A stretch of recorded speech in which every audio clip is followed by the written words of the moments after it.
अस्सलाम वालेकुम, welcome to campus.pk। आप लोग स्टार्ट कर चुके हैं क्लास बायोलॉजी की, जिसमें आज हम कंटिन्यू करेंगे चैप्टर नंबर 1 को। चैप्टर नंबर 1 में हम लोगों ने लास्ट टाइम बात की थी लेवल्स ऑफ बायोलॉजिकल ऑर्गेनाइजेशन के इंट्रोडक्शन की। मैंने आपको बताया था कि जितने भी लिविंग ऑर्गेनिजम्स हैं सब के अंदर बायो एलिमेंट 16 है और उनको याद करने की आपको मैंने ट्रिक्स बताई थी। उम्मीद है आप लोगों को वो याद होंगे। अगर मैं आप लोगों से वो पूछना चाहूँ तो ज़रा कमेंट्स में मुझे 1 बाय 1 करके बताएं कि आपको क्या 16 बायो एलिमेंट्स याद हैं या भूल गए हैं। अगर भूल गए हैं तो फिर हम उसको रिवाइज़ कर लेंगे, नहीं तो मेरा नहीं ख्याल कि ये कोई भूलने वाली चीज़ है। जितना आसान करके मैंने आपको चीज़ें सिखा दी थी। हाँ जी स्टूडेंट्स, कौन से स्टूडेंट्स हैं जो कोई क्वेश्चन करना चाहते हैं या कोई बात पूछना चाहते हैं? बाकी हाल चाल जो लोग पूछ रहे हैं उनका आंसर यही है, अल्हम्दुलिल्लाह बिल्कुल ठीक। आप लोग भी उम्मीद है खैर खैरियत से होंगे। और जो स्टूडेंट्स अभी तक सलाम ही कर रहे हैं उन तमाम को वालेकुम अस्सलाम। अब हम अपने कमेंट्स की तरफ सबसे पहले जाएंगे और देखेंगे कि कल के लेक्चर से किसी ने कोई बात पूछनी है। अगर नहीं पूछनी तो फिर मैं पूछूंगा। तो कमेंट्स करें जल्दी से। हाँ जी, सलाम ही कर रहे हैं तमाम लोग। चलें जी, 16 एलिमेंट्स याद है मेरे सब लोगों को याद हैं जी। फिजान साहब फरमा रहे हैं ओचन के। अब जी मैं आपके जज्बात को समझ सकता हूँ। हाँ जी,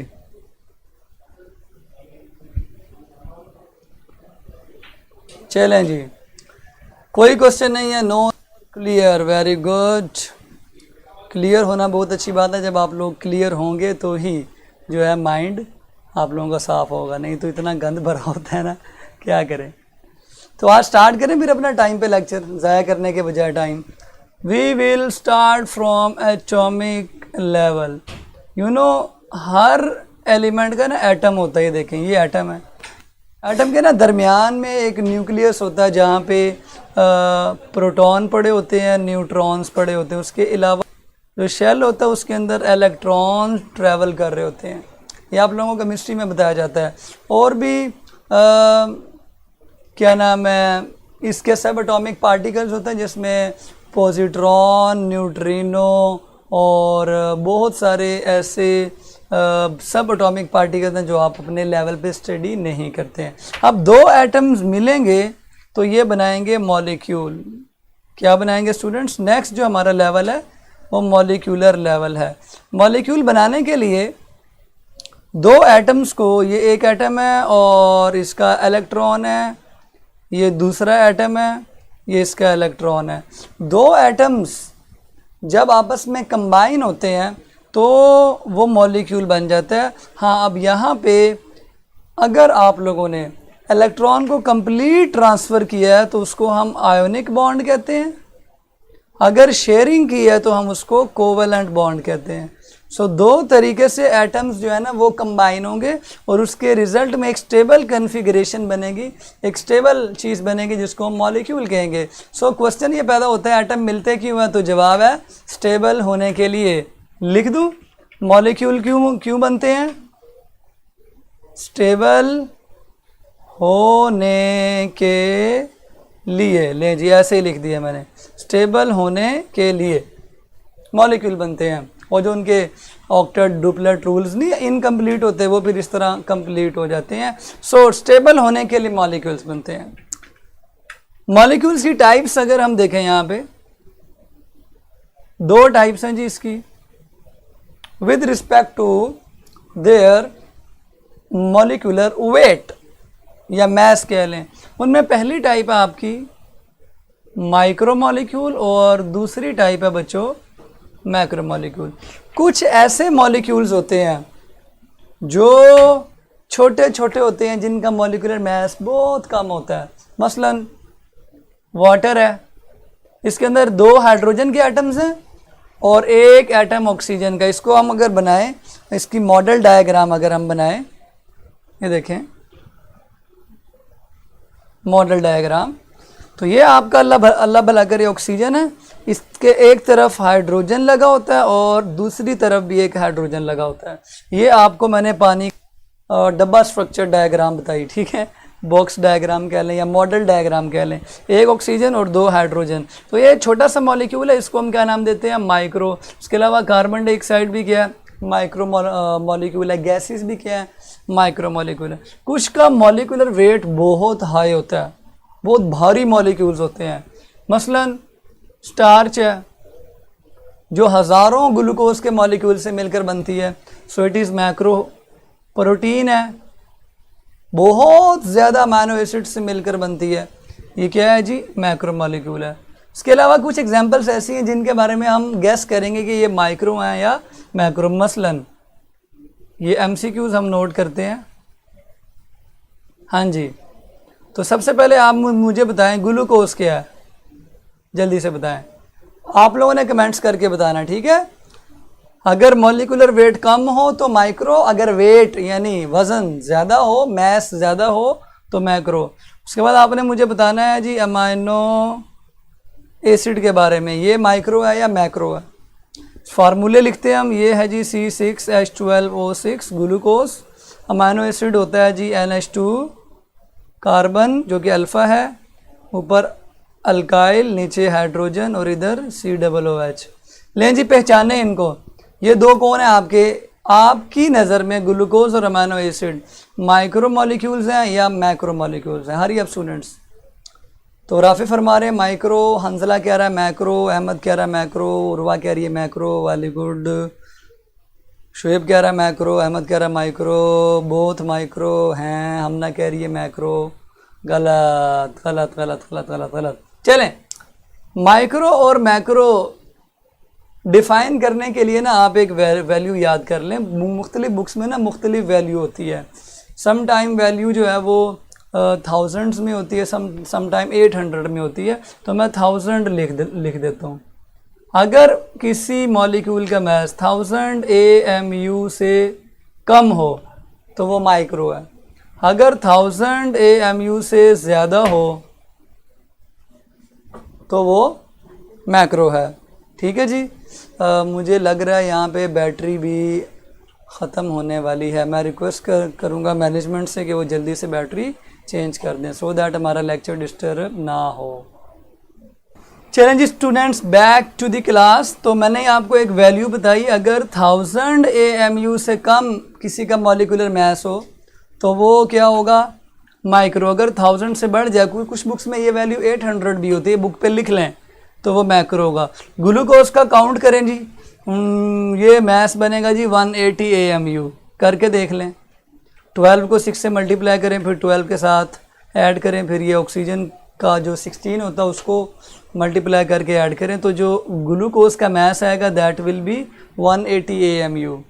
सो ये माइक्रो। इस तरह इसका भी कैलकुलेट कर लें तो 1000 से कम ही होगा। फैटी एसिड्स का भी 1000 से कम होगा, ATP का भी 1000 से कम होगा। तो ये जो 1000 से कम आ रहे हैं ना, इनकी जो कैटेगरी है दैट इज़ माइक्रो मॉलिक्यूल्स, और जिनका मास 1000 से ज़्यादा आएगा वो मैक्रो।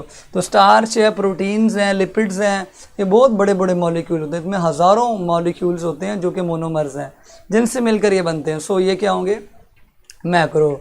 क्लियर हो गया? हाँ जी। इसके बाद ऑर्गेनिक और इनऑर्गेनिक आपने पढ़ा था, वो आप लोगों को पहले से पता होगा। हम मॉलिक्यूल्स को मिला के बनाते हैं अपना next level, that is organelle and cell level. तो इसको समझने के लिए हम एक सेल ड्रॉ करते हैं। This is the cell, cell का न्यूक्लियस, न्यूक्लियस के बिल्कुल साथ मौजूद होंगे आपके एंडोप्लाज्मिक रेटिकुलम, नाम सुने हुए ना आपने ये बचपन में। उसके अलावा यहाँ पे होंगे माइटोकॉन्ड्रिया, गोल्जी अपरेटस होंगे, ठीक है जी, और राइबोसोम वगैरह होंगे, लाइसोसोम्स होंगे। ये हमारे पास सेल है। ओके, अब हम समझते हैं कि ऑर्गेनेली क्या है और सेल क्या है। जब ये वाले मॉलिक्यूल्स माइक्रो और मैक्रो मॉलिक्यूल्स मिल जाते हैं ना, तो इनमें से कोई एक स्ट्रक्चर बन जाता है जो सेल के अंदर पड़ा हुआ होता है। इन स्ट्रक्चर्स को हम ऑर्गेनेलिस कहते हैं। ये सब सेल्यूलर होते हैं, मीन ये सेल के अंदर होते हैं और ये सेल के लिए काम करते हैं। इनका जो फंक्शन होता है they perform function for sale. For example, बचपन में आपने पढ़ा, क्या पढ़ा भाई बचपन में आपने पढ़ा भाई राइबोसोम प्रोटीन बनाता है, पढ़ा होगा ना आपने बचपन में। तो जो वो प्रोटीन बनाता है वो सेल के लिए बनाता है। ओके, आपने पढ़ा माइटोकॉन्ड्रिया एनर्जी बनाता है। ये मैं एग्जांपल्स बता रहा हूँ आपको, ठीक है। एग्जांपल्स नोट करें भाई। तो पहली मैंने एग्जांपल बताया आपको, राइबोसोम ये सेल के लिए प्रोटीन बना रहा है, तो सेल के अंदर पड़ा हुआ है। माइटोकॉन्ड्रिया भी सेल के अंदर पड़ा हुआ है, सेल के लिए एनर्जी बना रहा है। इसके अलावा न्यूक्लियस सेल के अंदर पड़ा हुआ है, ये कंट्रोल कर रहा है। तो जो सेल के अंदर स्ट्रक्चर पड़े हुए हैं वो ऑर्गेनेलीज हैं, क्योंकि वो ऑर्गन्स के साथ कंपेयर हो सकते हैं। जैसे हमारा काम हमारे ऑर्गन करते हैं। हम कहते हैं ना यार आप बोल रहे हैं, मैं बोल रहा हूँ, तो मैं नहीं बोल रहा, बेसिकली ज़बान बोल रही है। तो आप अपना काम अपने ऑर्गन से लेते हैं। आप चल रहे हैं, आप नहीं चल रहे, टांगें चल रही हैं। तो जो सेल अपना काम करता है वो किसके ज़रिए करवाता है? ऑर्गेनेलीज के ज़रिए। छोटे ऑर्गन्स, ऑर्गेनेली छोटा ऑर्गन, तो सेल के अंदर है और सेल के लिए काम कर रहा है। एग्जाम्पल समझ आ गई सबको? तो इन सारे ऑर्गेनेलीज को जब हम मिला देंगे तो ये क्या बन जाएगा बच्चों? सेल बन जाएगा। सेल इसका मतलब ऐसा स्ट्रक्चर है जो काफ़ी ज़्यादा ऑर्गेनेलीज से मिलके बनेगा और उसके गिर्द एक सेल मेम्ब्रेन होगी। So group of organelles make cell which is covered by a cell membrane। आसान हो गया। ओके, तो सेल बन गया। सेल को हमने बचपन में structural and functional unit of life करार दिया था, याद है किसी को? Structural and functional unit of life, सबसे वो छोटा यूनिट जिसमें लाइफ हो सकती है वो सेल है। सेल से छोटे किसी यूनिट में लाइफ नहीं होती। अगर आप ऑर्गेनेली अलग कर लेंगे ना तो उसमें लाइफ नहीं होगी, वो डेड होगा। मॉलिक्यूल्स अलग कर लेंगे तो बिल्कुल भी लाइफ नहीं होगी। तो सबसे छोटा यूनिट जिसमें लाइफ होती है वो सेल है। इसीलिए सेल को हमने क्या कहा? Cell is the basic structural and functional unit of life. Definitions book पे प्रॉपर लिखी हुई हैं। तो ऑर्गेनेली की डेफिनेशन अगर आपने आसान करके लिखनी है तो नोट कर लें। Subcellular structures present in the cell and perform specialized functions for the cell comparable to organs of the body. तो इस डेफिनेशन को आप रिपीट करके दोबारा भी सुन सकते हैं। और सेल की तो वही डेफिनेशन है बचपन वाली, cell is a basic structural and functional unit of life. Cell की टाइप्स भी पढ़ी थी ना आपने बचपन में। तो ये आपसे एक क्वेश्चन है कि what is the difference between prokaryotic and eukaryotic cells. So बताएंगे ज़रा मुझे। तब तक हम जो है ना सेल्स को मिला के टिश्यू लेवल बनाते हैं। टिश्यू लेवल याद रखिए, टिश्यू तब बनता है जब काफ़ी ज़्यादा सेल्स मिल जाते हैं। ग्रुप ऑफ सेल्स, शर्तें लगाएं जी इसमें। ये सेल्स कैसे होंगे? इनका स्ट्रक्चर भी सिमिलर होगा, या टाइप इनकी क्या होगी? सिमिलर। और इनका फंक्शन भी क्या होगा स्टूडेंट्स? सिमिलर। एक जैसे सेल्स एक जैसा काम करेंगे तो हम उसको टिश्यू कहेंगे। ये तो हमने 9th में भी कहा था। कुछ तो बड़े हो गए ना आप, क्यों भाई? कि अभी बच्चों वाली बातें आपने करनी है। ये कौन पूछ रहा है सेल इज़ लिविंग और नॉन लिविंग? मैंने यही तो कहा कि सेल ही सबसे छोटा यूनिट है जिसमें लाइफ है। जब मैंने कह दिया लाइफ है तो नॉन लिविंग का सवाल ही पैदा नहीं होता। चलें हम वापस आते हैं।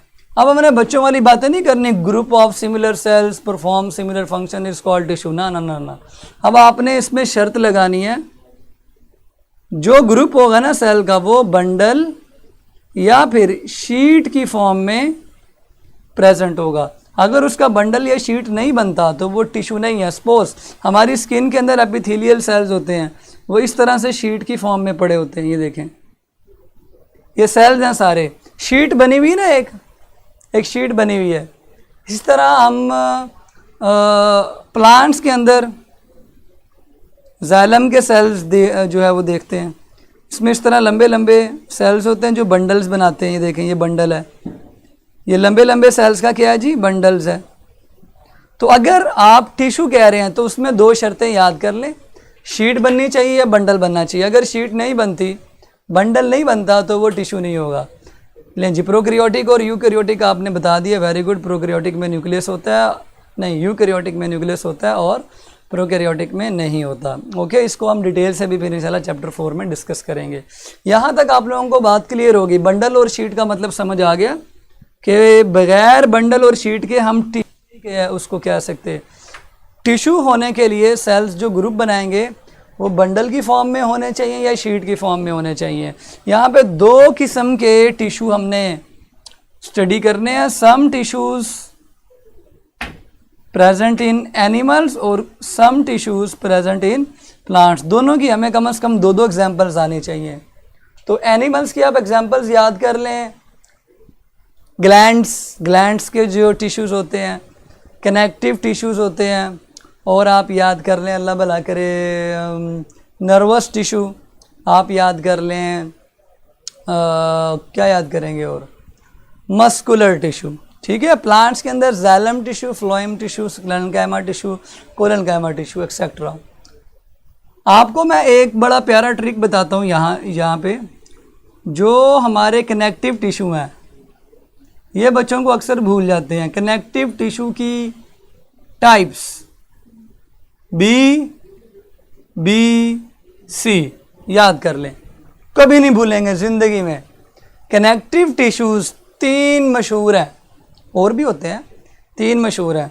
नोट करें, BBC, ये एक न्यूज़ चैनल भी है ना BBC, जहाँ पे बयानात आ रहे होते हैं बड़े बड़े मिनिस्टर्स के। तो BBC याद कर लें। BBC का मतलब क्या है? BBC यानी वो पंजाबी में बोलते हैं ना BBC हैं, यानी औरत थी।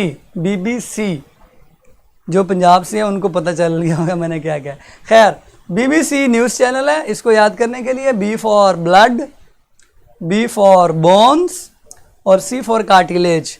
बोन भी टिश्यू है, याद कर लें, कोई नहीं बताएगा आपको। ब्लड भी टिश्यू है और कार्टिलेज भी टिश्यू है। ठीक है, खून भी जो है वो क्या है, हमारा टिश्यू है। हड्डी क्या है? टिश्यू। कार्टिलेज क्या है? टिश्यू। अब आप कहेंगे जी इनमें सेल्स कहाँ पे हैं? तो खून के सेल्स होते हैं ना, red blood cells, white blood cell. हाँ, 2 टाइप्स के टिश्यू हैं, तो वो कंपाउंड टिश्यू बन जाएंगे। जैसे वो जैलम भी कंपाउंड टिश्यू है ना प्लांट्स के अंदर, फ्लोएम भी कंपाउंड टिश्यू है। बोन के अंदर भी सेल्स होते हैं, मैट्रिक में आपने पढ़े ऑस्टियोसाइट्स। कार्टिलेज के सेल्स आपने पढ़े कॉन्ड्रोसाइट्स। ओके, उसके बाद कमांडर जी कोलेजन इस connect tissue. No, collagen protein का नाम है। ठीक है, कोलेजन टिश्यू नहीं है, कोलेजन प्रोटीन का नाम है, कार्टिलेज टिश्यू है।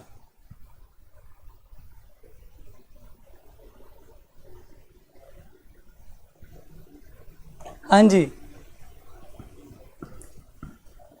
और कोई क्वेश्चन करना है तो जल्दी से कर लें। मैंने आपको जो एग्जांपल्स बताई हैं नोट कर लें, और जो बात समझ नहीं आई वो पूछ लें। ठीक है, तो कनेक्टिव टिश्यूज कौन से मैंने बताया आपको, जल्दी से बता दें।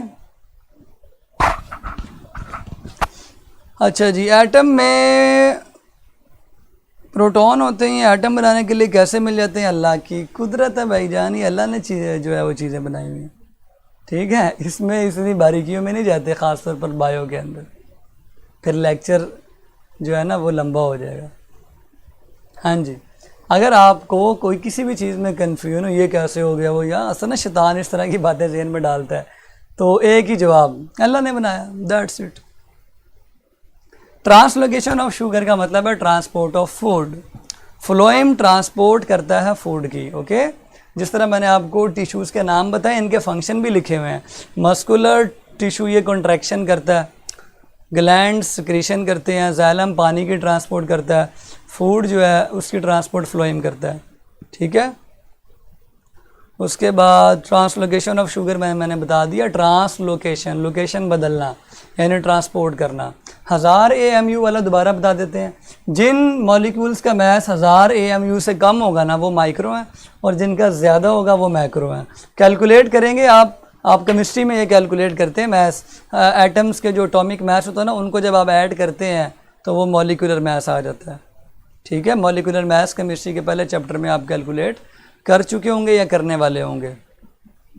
चलें, और कोई क्वेश्चन?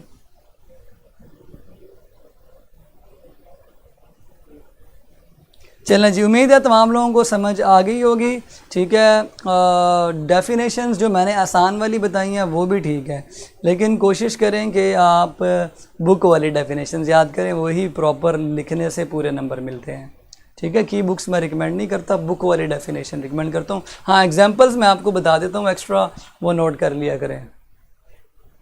माइक्रो और मैक्रो मॉलिक्यूल्स का मैंने अभी दोबारा बताया कि जिनका मास 1000 से कम होगा वो माइक्रो, 1000 से ज़्यादा होगा तो मैक्रो। ठीक है, कैलकुलेट करेंगे आप, मॉलिक्यूलर मास की कैलकुलेशन केमिस्ट्री में आपने पढ़ी होगी चैप्टर 1 में। चलें जी, कोरोना वायरस का कौन पूछ रहा है जनाब, सबको पता वायरस है और कॉन्टेजियस फैलता है ज़्यादा, से बच के रहना चाहिए, बस इतनी सी बात है।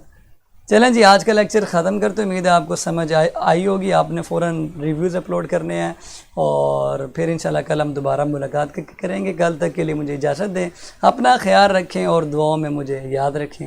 अल्लाह हाफ़िज़।